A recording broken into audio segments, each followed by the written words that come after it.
ప్రార్థన. ప్రేమ స్వరూపుడవగు మా కన్న తండ్రి, మమ్మల్ని ప్రేమించి సజీవ లెక్కలో ఉంచి మరలా మీ వాక్యం నేర్చుకోవటానికి, మా బ్రతుకులు మార్చుకోవటానికి, మా విశ్వాసాలను బలపరచుకోవటానికి మీరు ఇచ్చిన అవకాశాన్ని బట్టి కృతజ్ఞతలు. ఈరోజు మతోన్మాదులు సంధించే ఒక ప్రశ్నకు సమాధానాన్ని ఆలోచిస్తుండగా తోడునేడుగా ఉండండి.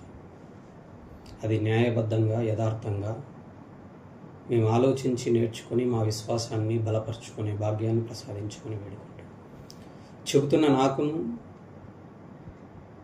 సందర్భానుసారమైన సంయోచితమైన జ్ఞానమును తేటగా వివరించగలిగే వాక్శక్తిని, వివేకమును అనుగ్రహించుకొని వేడుకుంటాం.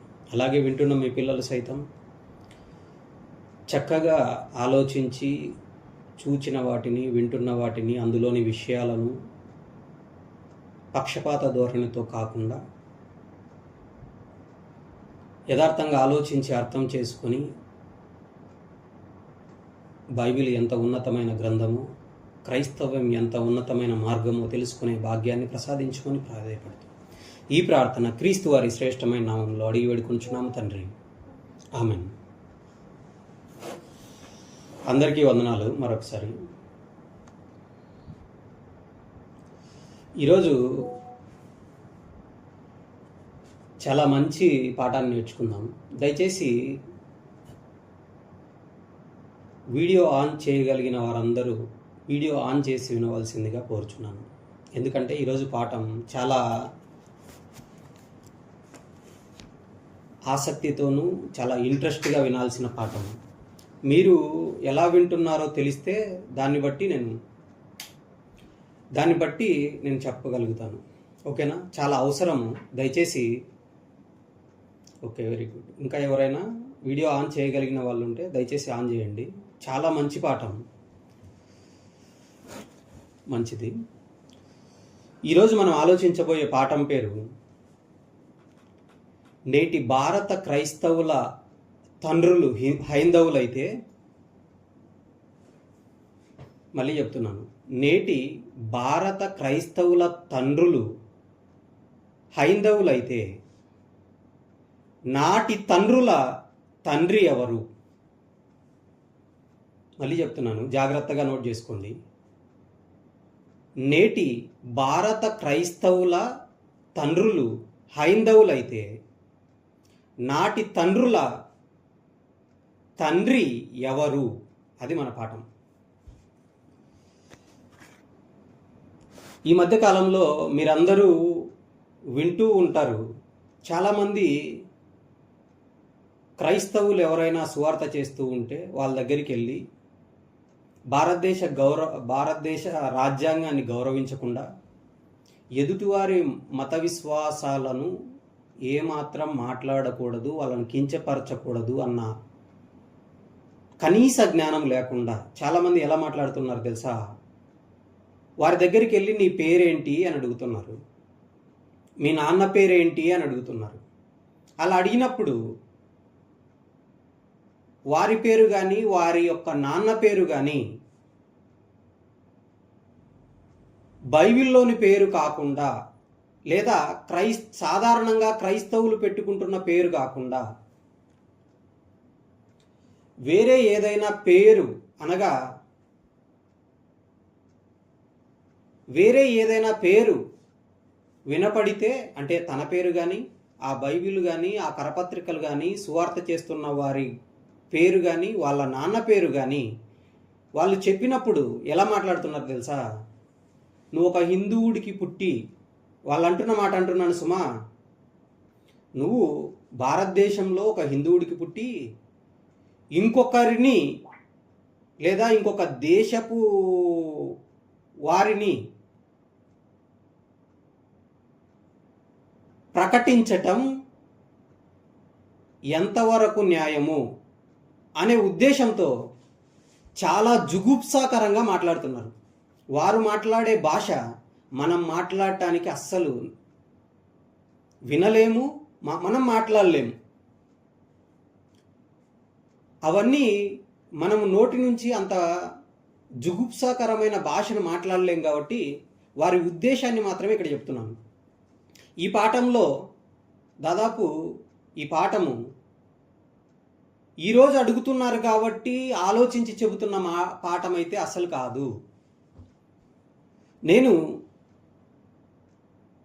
సుమారుగా ఒక 10 సంవత్సరాలు 12 సంవత్సరాల క్రితం ఆలోచించిన విషయాన్ని, అంటే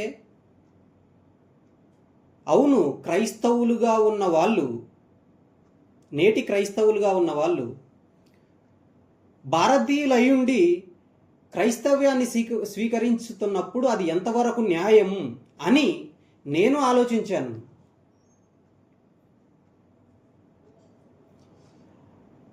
ఎప్పుడంటే జయశాలి గారి ద్వారా మహాజ్ఞానం తూర్పు దేశాల్లో ఉందా అన్న పాఠం విన్న తర్వాత ఇది ఆలోచించాను.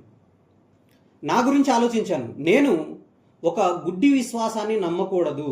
నేను నమ్ముతున్న విశ్వాసము ఆధారానికి నిలబడేదై ఉండాలి. మరి అలాంటప్పుడు నేను కూడా కొన్ని తరాల ముందుకెళ్తే ఆ తరాలలో ఉన్న తండ్రులు హైందవులుగా పిలువబడుతున్నారు అని వారి పేర్లు తెలుసుకోవటం నేను ఆరంభించాను. మీకు అర్థం అవ్వాలంటే మళ్ళీ చెప్తాను. ఈరోజు టైటిల్ ఏంటంటే, నేటి భారత క్రైస్తవుల తండ్రులు హైందవులైతే నాటి తండ్రుల తండ్రి ఎవరు, అది పాఠం.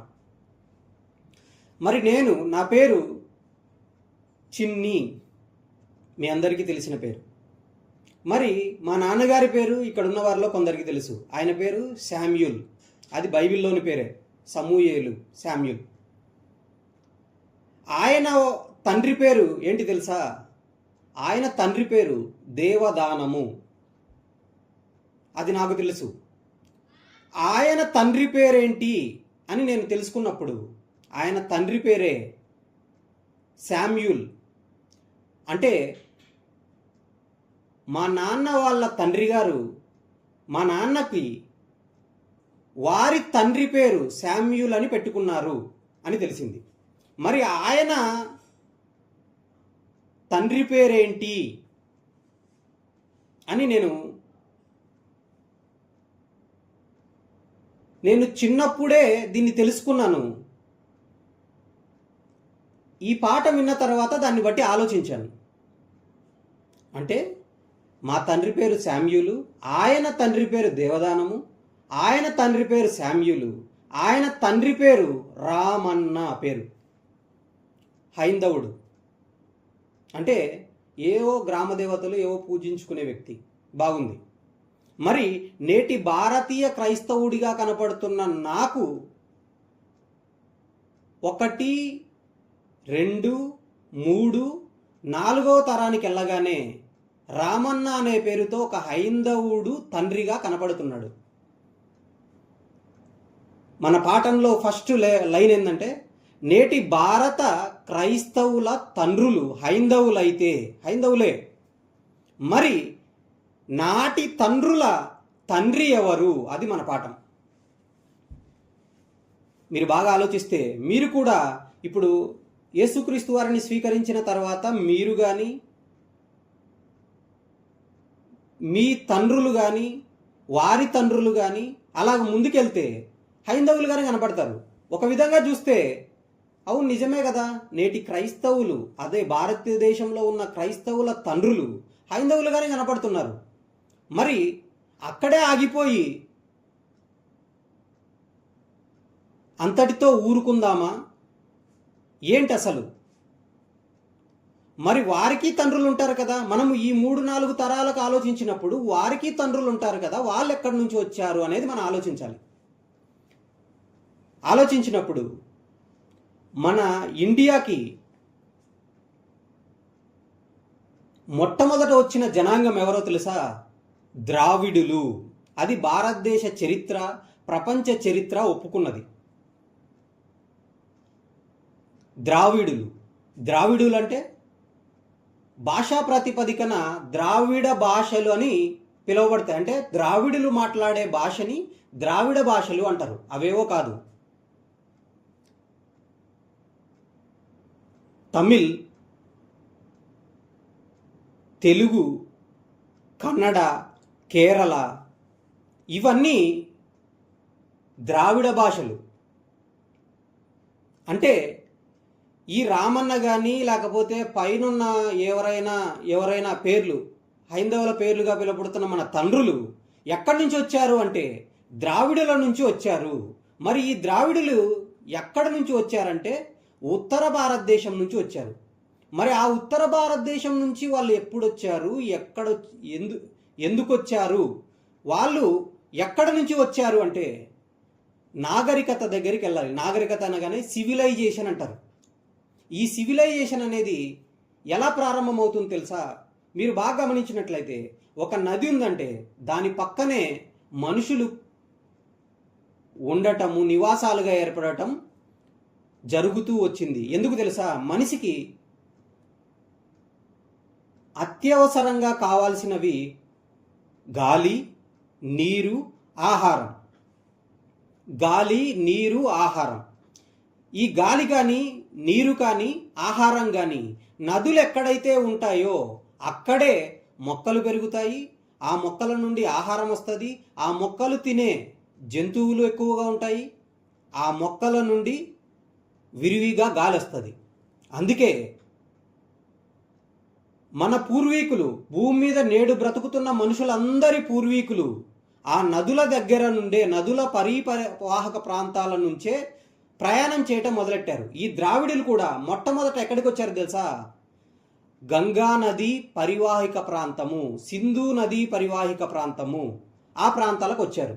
దానినే సింధు అనగా సింధు నాగరికత అన్నారు. ఇంగ్లీష్లో ఇండస్ వ్యాలీ సివిలైజేషన్ అన్నారు. మీకు అర్థమవుతుందా? బాగా వినాలి. ఇండస్ వ్యాలీ సివిలైజేషన్ అన్నారు. మరి ఇండస్ వ్యాలీ సివిలైజేషన్ ఎప్పుడు స్టార్ట్ అయింది, అక్కడికి మనుషులు ఎలా వచ్చారు అని మనం అడిగితే ఇండస్ వ్యాలీ సివిలైజేషన్ అంటే ఇదేదో వేరే వాళ్ళకు సంబంధించింది అస్సలు కానే కాదు. మనది, మన భారతీయులది. మన భారతీయుల్లో పూర్వీకులు ఉన్నారే, తండ్రులు, నాటి తండ్రులు ఎక్కడి నుంచి వచ్చారో మనం ఆలోచిస్తున్నాం. ఆ నాగరికత ఎప్పుడు స్టార్ట్ అయింది, ఎలా స్టార్ట్ అయింది, ఎప్పుడు స్టార్ట్ అయింది అనేది మనం ఆలోచిస్తే నేను మీకు ఒక ఇమేజ్ చూపిస్తాను, జాగ్రత్తగా చూడండి.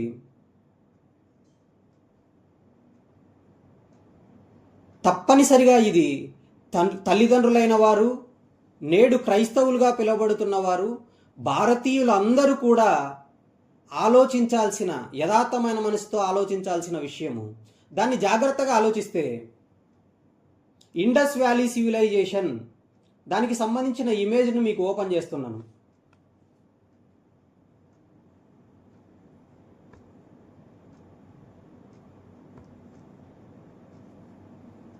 ఓకే, ఆ ఇమేజ్ని ఓపెన్ చేస్తున్నాను, జాగ్రత్తగా చూడండి. ఇది ఇండస్ వ్యాలీ సివిలైజేషన్. నదులు అన్నారు చూసారా? ఇండస్ వ్యాలీ సివిలైజేషన్ మనము దక్షిణ భారతదేశం అంటున్నామే, ఇక్కడ ఉంది. అది నా కర్సర్ కనపడుతుంది కదా, ఇక్కడ ఉంది. ఇక్కడ మనము రాకముందు పైనుంచి ఉత్తర భారతదేశం నుంచి ద్రావిడులైన వాళ్ళు ఇక్కడికి వచ్చారు. వీళ్ళు ద్రావిడులు ఇక్కడికి వచ్చడానికి ముందు ఆర్యులు అనే వాళ్ళు ఉత్తర భారతదేశాన్ని ఆక్రమించుకొని మనల్ని, ద్రావిడులను బయటికి అనగా కిందికి పంపించారు. మనం ఫస్ట్ మన తండ్రులు ఎక్కడి నుంచి వచ్చారు అని అంటే ఈ ప్రాంతం ఉంది చూసారా, బ్లూ లైన్స్. నేను కాస్త జూమ్ చేస్తున్నాను, జాగ్రత్తగా చూడండి. ఇక్కడ కనపడుతుంది చూసారా, ఇండస్ అని. ఇండస్, ఈ ఇండస్ నది పరివాహక ప్రాంతంలో అనగా ఇండస్ అనే నది వచ్చి ఇండస్, జీలం, చీనాబ్, రవి, సట్లెజ్, సరస్వతి అనే నదులుగా ఇది చీలిపోతుంది. అర్థమవుతుందా? ఈ ఇండస్ అనే నది పక్కన జనాలు భాషా ప్రాతిపదికన అనగా ద్రావిడ భాషలు మాట్లాడే వారి తండ్రులందరూ ఇక్కడికి వచ్చారు ఫస్ట్. ఎప్పుడు వచ్చారు అన్నది నేను ఇంకొక ఇమేజ్లో చూపిస్తాను. ఇక్కడ వచ్చిన వాళ్ళు ఇక్కడికి వచ్చారు చూసారా, ఇలాగ నదులను బట్టి ప్రయాణం చేస్తూ చేస్తూ ఇక్కడ ఇంకా నదులు ఉన్నాయి. అంటే ఇవి హిమాలయ పర్వతాలు. ఈ ఇండస్ అనే నది ఇక్కడికి ఇలా వచ్చింది చూసారా, ఇక్కడ హిమాలయ పర్వతాలు ఉన్నాయి ఉత్తరాన. ఆ హిమాలయాల్లో పుట్టిన గంగా, యమున, సరస్వతి అనే నదులు పుట్టాయి. ఈ గంగా నది, యమునా నది, సరస్వతి అనే నదుల వెంట వీళ్ళు ప్రయాణం చేసి ఈ ఉత్తర భాగం అంతా వాళ్ళు ఆక్రమించారు. ఎవరో కాదు, నీ తండ్రి నా తండ్రి అనగా ద్రావిడులుగా ఉన్న వారి తండ్రులు. వాళ్ళు ఇక్కడ విస్తరించిన తర్వాత మళ్ళీ ఈ ఇండస్ వ్యాలీ అనగా ఇండస్ నది పట్టుకొని ఆర్యులైన వాళ్ళు వచ్చారు. వాళ్ళు వచ్చి వీరి మీద జయం పొంది అంటే యుద్ధం చేసి వాళ్ళను ఓడించి ఆ ప్రాంతాలలో అనగా ఈ ప్రాంతాలలో ఇక్కడ కనపడుతున్నాయి చూసారా, రోపరు, భగవాన్పుర, ఇలాగా ఈ ప్రాంతాలన్నిటిలో ఆర్యులు మకాం వేసి వాళ్ళు నివాస స్థలాలను ఏర్పరచుకొని అక్కడ ఉన్న ఆల్రెడీ ద్రావిడులను కిందికి వెళ్ళగొట్టారు. వాళ్ళు ఇలాగా కిందికి వచ్చారు. వాళ్ళే సౌత్ ఇండియన్స్, వాళ్ళే ద్రావిడులు. ద్రావిడులు అంటే ఎవరో కాదు, మీ నాన్నకు నాన్నకు నాన్న, మీ తండ్రులు. ఇంతవరకు మీకు అర్థమైంది. మరి ఈ ఇండస్ వ్యాలీ సివిలైజేషన్ ఎప్పుడు స్టార్ట్ అయింది? ఆల్రెడీ ఓపెన్ చేసి ఉన్నాను. ఓకే, ఇండస్ వ్యాలీ సివిలైజేషన్ ఎప్పుడు స్టార్ట్ అయిందంటే జాగ్రత్తగా చూడండి, ఇక్కడ కర్సర్ కనపడుతుంది కదా. Indus valley civilisation 2300 BC, before Christ. 2300 సంవత్సరాల క్రితం ఈ ఇండస్ వ్యాలీ సివిలైజేషన్ స్టార్ట్ అయింది. అంటే ఇప్పుడు ఇక్కడ ఉంటున్న మనము ద్రావిడులు, ఇప్పుడు ఇక్కడ ఉంటున్న ఆర్యులు, వీరిద్దరు కూడా ఇక్కడ పుట్టిన అనగా ఇక్కడ పుట్టింది కదా ఇండస్ అనే నది. ఈ నదీ పరివాహక ప్రాంతంలో నుంచి గంగా, యమున, సరస్వతి అనే ప్రాంతాలకు విస్తరించిన వాళ్ళే. అనగా భారతీయులందరూ పూర్వీకులు ఆర్యులు, ద్రావిడులు అయితే వీరు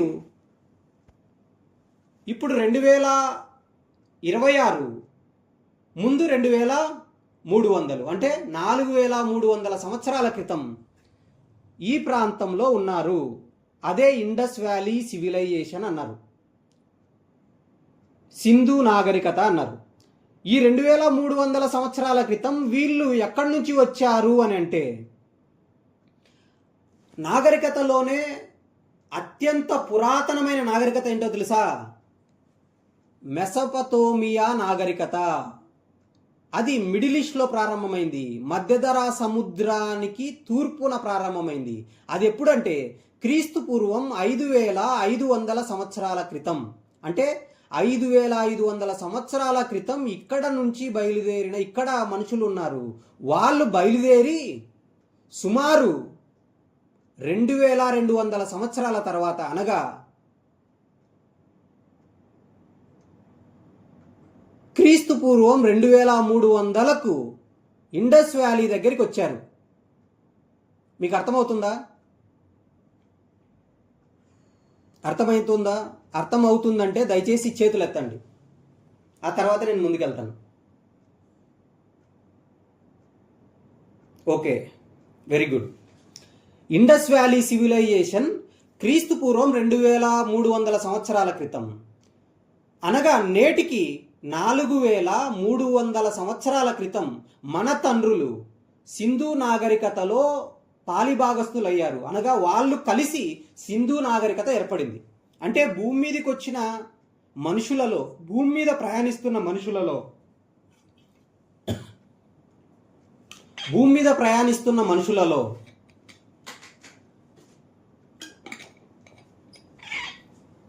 అందులోనూ భారతదేశానికి వచ్చిన మనుషుల పూర్వపు తరాలు ఎవరంటే సింధు నాగరికత నుంచి వచ్చిన వాళ్ళు. వాళ్ళు ఈ భారతదేశానికి ఎప్పుడు వచ్చారు అని అంటే నేటికి 4300 సంవత్సరాల క్రితం వచ్చారు. ఇది ప్రపంచం ఒప్పుకున్నది, మనం చెప్తున్నది మాత్రం కాదు. ఇంతవరకు చెబుతున్న దాంట్లో నేను బైబిల్ అసలు ఓపెన్ చేయలేదు. ప్రపంచ చరిత్రలో ఉన్న విషయాన్ని మీకు చెప్పాను. ఓకేనా? దయచేసి మ్యూట్ జాగ్రత్తగా చూసుకోండి. ఇప్పుడు ఇండస్ వ్యాలీ సివిలైజేషన్ స్టార్ట్ అవ్వకముందు, అనగా అంతకంటే 2200 సంవత్సరాల క్రితం మెసపతోమియా నాగరికత అన్నారు కదా. ఆ మెసపతోమియా నాగరికత స్టార్ట్ అయిన ప్రాంతంలోనే ఏం జరిగింది అనేది మనము బైబిల్లోకి వెళ్ళి చూస్తే, మెసపతోమియా అనగా బైబిల్ 2 నదుల గురించి ప్రస్తావించింది. ఆ నదులు ఇప్పటికీ భూమి మీద ఉన్నాయి. ఆ నదులు ఏవో కాదు, యూఫ్రటీసు, టైగ్రిస్. ఆ నదుల మధ్య ప్రాంతాన్నే మెసపతోమియా అన్నారు. మీకు అది కూడా చూపిస్తాను, జాగ్రత్తగా చూస్తే.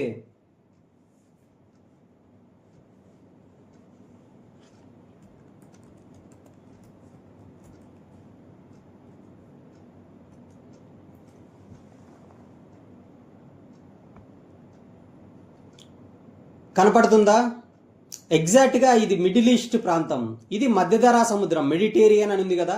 ఈ మధ్యధరా సముద్రానికి తూర్పున ఇదొక నది, ఇదొక నది.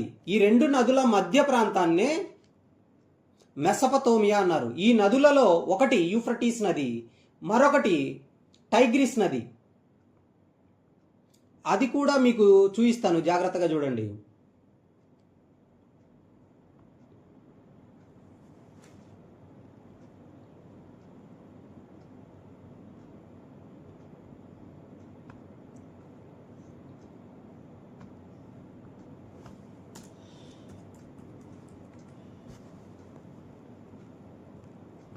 ఇందులో క్లియర్గా కనిపిస్తుంది చూసారా. కింద ఉన్నది యూఫ్రటీస్ నది, పైన ఉన్నది టైగ్రిస్ నది. ఓకేనా? ఈ నదుల మధ్య ప్రాంతాన్నే మెసపతోమియా అన్నారు. ఇవి వచ్చి కరెక్ట్గా పర్షియన్ గల్ఫ్ అనే ఒక జలసంధిలో కలుస్తాయి. ఈ ప్రాంతంలోనే మొట్టమొదటి మానవ జాతుల నాగరికత అథెంటిక్గా ప్రపంచమంతా ఒప్పుకున్న నాగరికత ప్రారంభమైంది. అది ఎప్పుడు ప్రారంభమైంది? క్రీస్తు పూర్వం 5500 సంవత్సరాల క్రితం. 5500 అంటే ఇప్పుడు 2000 సంవత్సరాలు, 2026 అంటే రౌండ్ ఫిగర్ 2000 అనుకుందాం. 2000 క్రీస్తు పూర్వం 5500 అంటే 7500 సంవత్సరాల క్రితం మనం చూస్తున్నాం చూసారా. ఇక్కడ మెసపతోమియా అని, ఈ ప్రాంతంలో మెసపతోమియా నాగరికత మిడిల్ ఈస్ట్లో ప్రారంభమైంది. అదే ఎక్కడంటే, ఇంకా జూమ్ చేసి చూస్తే మనం చూసామే, ఈ పటం ఈ లైట్ గ్రీన్లో కనపడుతుంది చూసారా. ఈ ప్రాంతంలోనే 7500 సంవత్సరాల క్రితం మనుషులు ఉన్నారు. వాళ్ళే విస్తరించారు. ఎక్కడెక్కడికి విస్తరించారో తెలిపే ఆ పటాన్ని చూపిస్తాను చూడండి. ఇక్కడ 5500కి మెసపతోమియా నాగరికత ఉంది కదా. 3300కి ఈజిప్ట్కి వెళ్ళారు. ఆ ఈజిప్ట్ సివిలైజేషన్నే నైలు నది నాగరికత అన్నారు. తర్వాత క్రోటే నాగరికత అని ఉంది ఇక్కడ 2500. 2300కి ఇండస్ వ్యాలీ సివిలైజేషన్ అన్నారు. ఇది ఈ 2 నాగరికతలు, అనగా ఈ మెసపతోమియా నాగరికత తర్వాత పుట్టిన ఈ 2 నాగరికతల తర్వాత ఏర్పడిన నాగరికత, అదే సింధు నాగరికత. అందులోనే మన తండ్రులు వచ్చారు. ఈ సింధు నాగరికత తర్వాత నార్త్ చైనాకు ఒక నాగరికత వెళ్ళింది, అది 2200కి. తర్వాత 1500కు సౌత్ ఈస్ట్ ఏషియాకి, అనగా ఇక్కడ ఇండోనేషియా, జకర్తా ఇవన్నీ ఉంటాయి. ఈ నాగరికత వచ్చింది 1500కి, అంటే యేసుక్రీస్తు వారు రాకముందు 1500కి. ఇక ఆ 1500 కాలంలోనే ఇది ఉత్తర అమెరికా, ఇది దక్షిణ అమెరికా. ఇది ఆండియన్ నాగరికత, మెసో అమెరికా నాగరికత. ఇది క్రీస్తు పూర్వం 1250 కాలంలో, ఇది 1500 కాలంలో వచ్చింది. మొత్తానికి అన్నిటికంటే పురాతన నాగరికత ఈ మెసపతోమియా నాగరికత. అనగా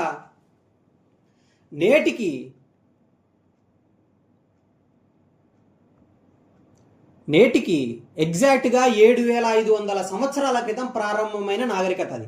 అక్కడ నుంచే మొదటగా నైలు నదికి విస్తరించారు జనాలు 3,300, క్రీస్తుపూర్వం 3,300, అనగా నేటికి మళ్ళీ 2,000 కలుపుకోండి 6,300. ఆ తర్వాత 2,300 క్రోషే నాగరికత అనేది అన్నారు. తర్వాత 2,300 సింధు నాగరికత, అది మన నాగరికత.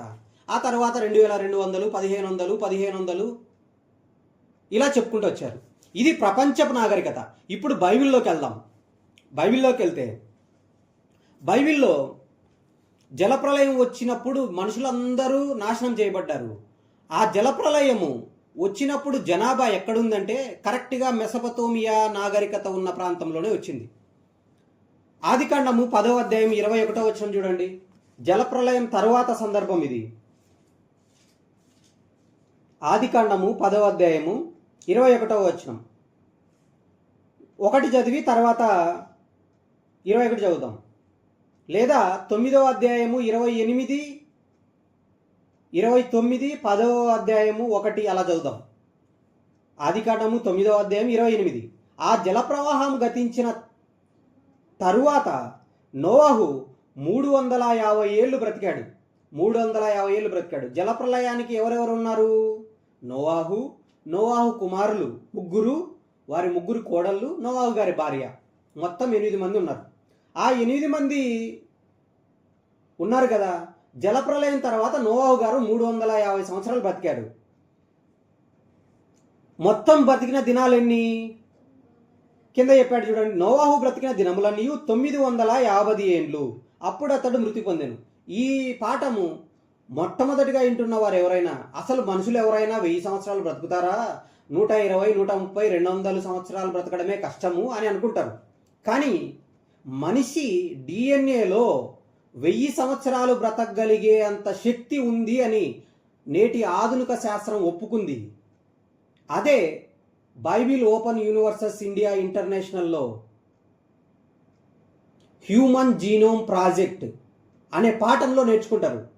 ఎవరైనా హైందవులు కానీ కొత్తగా వింటున్న క్రైస్తవులు కానీ ఈ పాఠం వింటే మనిషి అన్నవాడు 1000 సంవత్సరాలు బ్రతకగలడు, బ్రతికాడు అని ఆ పాఠం విన్న వారికి అర్థమవుతుంది. అయితే ఇక్కడ విషయం చెప్తున్నాను చూడండి. ఈ మాట చూసుకుందాం. నోవాహు 950 ఏళ్ళు బ్రతికాడు కదా. 10:1 చదువుతున్నాం చూడు. ఇది నోవాహు కుమారులకు షేము, హాము, యాపెత్ అను వారి వంశావళి. షేము అనే ఒక కొడుకున్నాడు, హాము అనే ఒక కొడుకున్నాడు, యాపెత్ అనే ఒక కొడుకున్నాడు. వీళ్ళు 3 వంశావళి.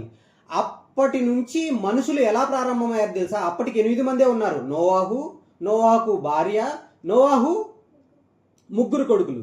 ఈ 3 కొడుకులు నుంచి పుట్టిన పిల్లలు, అనగా వారి భార్యలకు పుట్టిన పిల్లలు విస్తరించడం ఆరంభించారు. వీళ్ళు ఎలా విస్తరించారు అని మనం మ్యాప్లో చూడగలిగితే, మీరు తర్వాత 10వ అధ్యాయము 2 నుంచి 5 వరకు చదివితే సముద్ర తీరమందుండిన జనములు వ్యాపించెను అని రాయబడింది. వీళ్ళెవరు? యాపెతు కుమారులు. సముద్ర తీరమందుండిన జనులు 5వ వచనంలో ఉంది. తర్వాత హాము కుమారుల గురించి చెప్పారు. హాము కుమారులు ఎక్కడ విస్తరించారంటే 6 నుంచి 20 వరకు ఉంటుంది. ఈ 20 వరకు వీళ్ళు ఎక్కడ విస్తరించారు అని అంటే 10లో ఉంది చూడండి. సీనారు దేశములోని బాబేలు, ఎరకు, అక్కదు, కల్నే అను పట్టణములు అని చెబుతూ వీళ్ళు ఎక్కడికి విస్తరించారో అవన్నీ చెబుతూ 19లో చెప్తాడు చూడండి. కనానీయుల సరిహద్దు సీదోను నుండి గెరారు వెళ్ళు మార్గములో గాజా వరకు, సొదొమ గొమొర్రా అద్మా సెబోయిములకు వెళ్ళు మార్గములలో లాషా వరకు విస్తరించారు. వీళ్ళు ఎవరు? హాము కుమారులు. ఇక 3వదిగా చూడండి, ఇది చాలా ఇంపార్టెంట్. ఈరోజు మన పాఠానికి అత్యంత అవసరమైన రెఫరెన్స్లు ఇవి. 21 నుంచి 31 వరకు ఇది రాసుకోవాలి కంపల్సరీ. వీళ్ళు ఎవరంటే, మరియు ఏబేరు యొక్క కుమారులందరికీ పితరుడును, పెద్దవాడైన యాపేతునకు సహోదరుడగు షేము కూడా సంతానం పుట్టెను. షేము కుమారులు ఏలాము. షేము కుమారులు వారెవరంట? షేము కుమారులు ఏలాము. ఈ ఏలాము అనే పదాన్ని అండర్లైన్ చేసుకోండి. ఏలాము. షేము కుమారులు ఎక్కడికి విస్తరించారు అంటే 30వ వచనం చూడండి. 30వ వచనం, మేషా నుండి సపారాకు వెళ్ళు మార్గములోని తూర్పు కొండలు వారి నివాస స్థలము. నోట్ చేసుకోవాలి. ఎక్కడంట? మేషా నుండి సపారాకు వెళ్ళు మార్గములోని తూర్పు కొండలు వారి నివాస స్థలము. ఇండస్ వ్యాలీ అంటే ఏందో తెలుసా?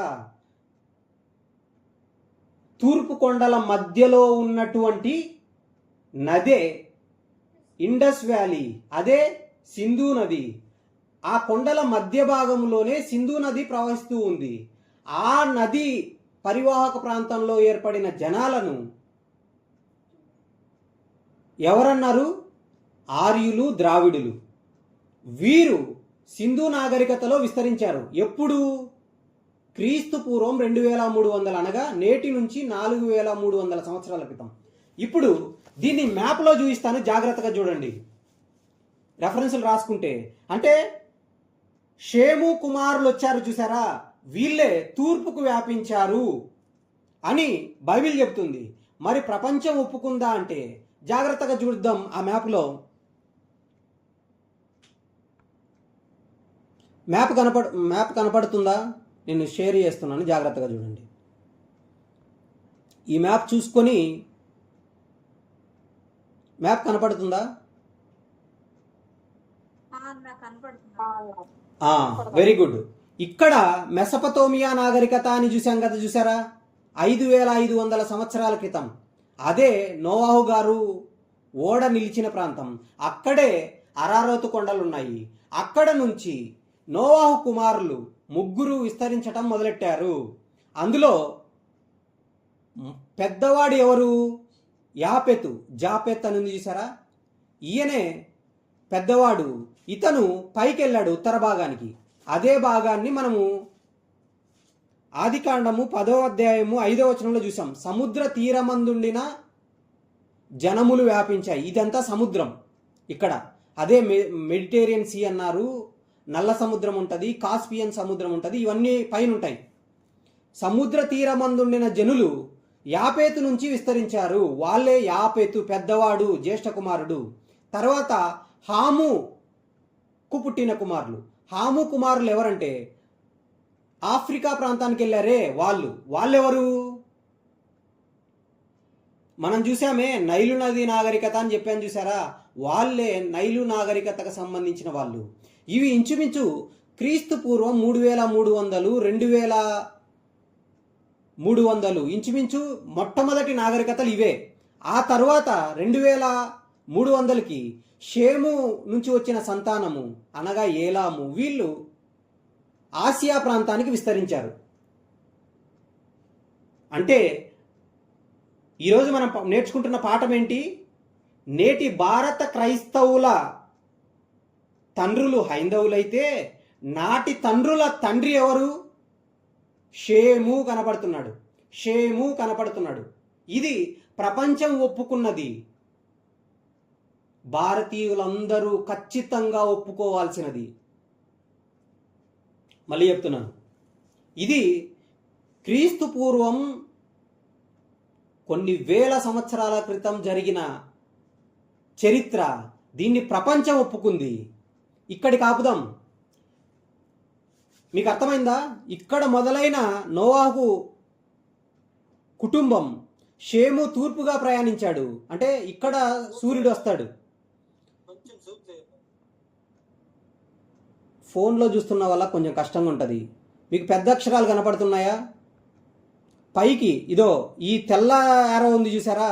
యూరప్ ప్రాంతానికి విస్తరించింది. వాళ్ళే యాపెతు కుమారులు. జ్యేష్ఠుడైన నోవాహు కుమారుడైన జ్యేష్ఠుడైన యాపెతు సంతానం పైకి విస్తరించింది. తర్వాత హాము కుమారులు ఆఫ్రికా ప్రాంతానికి విస్తరించారు. షేము కుమారులు తూర్పుకు విస్తరించారు, ఆసియా ప్రాంతానికి విస్తరించారు. అదే సింధు నాగరికతగా పిలువబడింది. అదే ప్రపంచంలోని పురాతన నాగరికతలో 3వ, అంటే మెసపతోమియా నాగరికత తర్వాత 3వ నాగరికత. ఇప్పుడు మళ్ళీ బైబిల్ని చదువుదాం. జాగ్రత్తగా చూడండి. ఆదికాండము 10వ అధ్యాయము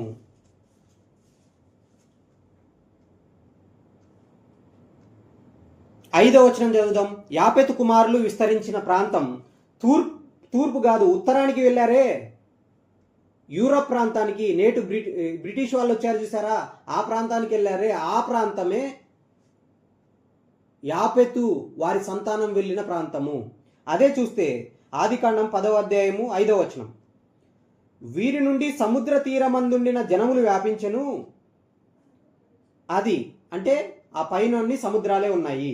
తర్వాత హాము కుమారులు ఎక్కడికి వ్యాపించారు? 16, 18, 19లో చూసాం. వాళ్ళు ఎక్కడికి వెళ్ళారంటే లాషా వరకు వెళ్ళారని ఉంది. ఇక మూడవది అత్యంత అవసరమైనది నేటి పాఠానికి కీ రెఫరెన్స్ ఏంటంటే ఆదికాండం 10వ అధ్యాయం 21, యాపేతునకు పెద్దవాడైన యాపేతునకు సహోదరుడగు షేముకు కూడా సంతానము పుట్టెను. షేము కుమారులు ఏలాము, అషూరు, అర్పక్షదు, లూదు, ఆరామను వారు. వీరందరూ పుట్టుకుంటూ ఎక్కడికి వెళ్ళారా తెలుసా? 30వ వచనము 32వ వచనము జాగ్రత్తగా ఆలోచిస్తే, మేషా నుండి సపారాకు వెళ్ళు మార్గములో తూర్పు కొండలు వారి నివాస స్థలము. ఆ తూర్పు కొండల మధ్య భాగమే సింధు నది ప్రవహిస్తూ ఉంటుంది. అదే సింధు నాగరికతగా ఏర్పడింది. తర్వాత అది హరప్పా నాగరికతగా ఏర్పడింది. అంటే నేటి భారతీయ క్రైస్తవులుగా పిలువబడుతున్న మన తండ్రులు హైందవులే. వారి తండ్రులు ఎవరు అంటే, వారికి తండ్రిగా ఎవరు కనపడుతున్నారంటే షేము కనపడుతున్నాడు. ఇంకా మాట్లాడితే ఏలాము కనపడుతున్నాడు. ఏలాము నుంచి వచ్చిన జనాలే సింధు నాగరికతగా ఏర్పడ్డారు. ఇంతటితో ఈరోజు పాఠాన్ని ముగిస్తాను. నెక్స్ట్ పార్ట్ కూడా జాగ్రత్తగా వినండి. అంతకంటే ముందు వారికి తండ్రి దగ్గరికి తీసుకెళ్తాం, మనం వారికి తల్లి దగ్గరికి తీసుకెళ్దాం. ఇది ప్రపంచం ఒప్పుకున్నది సుమా. ఏదో బైబిల్ నమ్మాం కాబట్టి మనము బైబిల్లోని విషయాలు చెప్పడం కాదు. అందుకే ముందు ప్రపంచ చరిత్ర ఒప్పుకున్నది చూపించాను. తర్వాత ఆ ప్రపంచ చరిత్రకు తెలియని విషయాలు, ఆ ప్రపంచ చరిత్రకు ఆధారంగా ఉన్నటువంటి బైబిల్లోని విషయాలు మీకు చూపించాను. అంటే నేటి భారతీయ క్రైస్తవులుగా పిలువబడుతున్న మన తండ్రుల హైందవులే. అయితే ఆ తండ్రులకు తండ్రి ఎవరు అంటే ఒక ఏలాము, ఆయనకు తండ్రి ఎవరంటే షేము. అది గుర్తుపెట్టుకోండి. ఓకేనా? ఇంతవరకు అర్థమైందని అనుకుంటున్నాను. చిన్న ప్రార్థన చేసుకొని ముగించుకుందాం. ఇదంతా ఎందుకు చెప్తున్నాను తెలుసా? ఎందుకు మనం నేర్చుకోవాలంటే బైబిల్ పట్టుకున్న ప్రతి ఒక్కరికి చరిత్ర తెలియాలి. ముఖ్యంగా మన పిల్లలకు అది నేర్పాలి. ఎందుకంటే రాబోయే తరాలలో ఇలాంటి జ్ఞానం లేని మధ్యలో ఉన్న సగం తెలిసిన వాళ్ళు వచ్చి మాట్లాడతారు. అంటే మీ నాన్న పేరు ఏంటి? మీ నాన్న పేరు హైందవుడుగా కనపడుతుంది కాబట్టి హైందవులే మీకు తండ్రులు. మీరు హైందవులకు పుట్టి ఎక్కడో పుట్టిన మతాన్ని, ఎక్కడో పుట్టిన వాళ్ళ భాషలో ఎక్కడో పుట్టిన గ్రంథాన్ని, ఎక్కడో పుట్టిన దేవుణ్ణి మీరు ఎందుకు ప్రకటిస్తున్నారు, వారిని ఎందుకు నమ్ముతున్నారని అడిగినప్పుడు మనకు కానీ మన పిల్లలకు కానీ సరైన సమాధానం తెలిసి ఉండాలి. అందుకే ఈ పాఠాన్ని జాగ్రత్తగా వినండి. ఈ రెఫరెన్స్లు మళ్ళీ మీకు రికార్డింగ్ ఏదో ఒక విధంగా యూట్యూబ్ లింక్లో పంపబడుతుంది. మళ్ళీ జాగ్రత్తగా వినండి. దేవుని చిత్తం అయితే మళ్ళీ దీని గురించి ఎక్కడైనా చెప్పడానికి ప్రయత్నిస్తాను. అది వీడియోలాగా మీ ముందుకు వస్తుంది. అయితే దీనికి సంబంధించిన పూర్తి వివరణ ఇంకా ముందుకు రాబోయే తరగతిలో 2వ భాగంగా మనం నేర్చుకుందాం. అంటే ఏలాము, షేము తండ్రి, వారి తండ్రి ఎవరు, వారికి మూలంగా ఉన్న తండ్రి ఎవరు, దీన్ని ప్రపంచం ఒప్పుకునే విధంగా, ప్రపంచమంతటికి తెలిసే విధంగా మనం బైబిల్ నుంచి, చరిత్ర నుంచి, ఇంకా చెప్పాలంటే మానవ జన్యువుల నుంచి నేర్చుకునే ప్రయత్నం చేస్తాం ఖచ్చితంగా. జాగ్రత్తగా వినండి, నేర్చుకోండి, రాసుకోండి, మీ పిల్లలకు నేర్పండి, విశ్వాసాన్ని బలపరచుకోండి. మూఢ విశ్వాసంతో క్రైస్తవులైన వాళ్ళు అస్సలు ఉండకూడదు. అదే ఈ పాఠం చెప్పడంలోని సారాంశం. హైందవులను ఇంతవరకు ఎక్కడ కూడా హింసించలేదు, ఒక పల్లెత్తు మాట కూడా అనలేదు. వాళ్ళు అంటున్న మాటని చెప్పి నాటి తండ్రులకు తండ్రి ఎవరు అని మనము ఒక సదుద్దేశంతో నేర్చుకున్నాము, ఇక ముందు కూడా నేర్చుకుంటాం. ఓకేనా? చిన్న ప్రార్థన చేసుకొని ముగిస్తాను. జాగ్రత్తగా ప్రార్థనలో ఏకీవించండి. ప్రేమస్వరూపుడవగు మా కన్న తండ్రి, నేడు భారతదేశంలో బ్రతుకుతున్న మేము క్రైస్తవులుగా మారిన తర్వాత మూఢ విశ్వాసముతో బైబిల్ను కానీ క్రైస్తవ్యాన్ని కానీ స్వీకరించే ఒక దౌర్భాగ్య స్థితిలో వెళ్లకుండా మా అందరి మూలాలను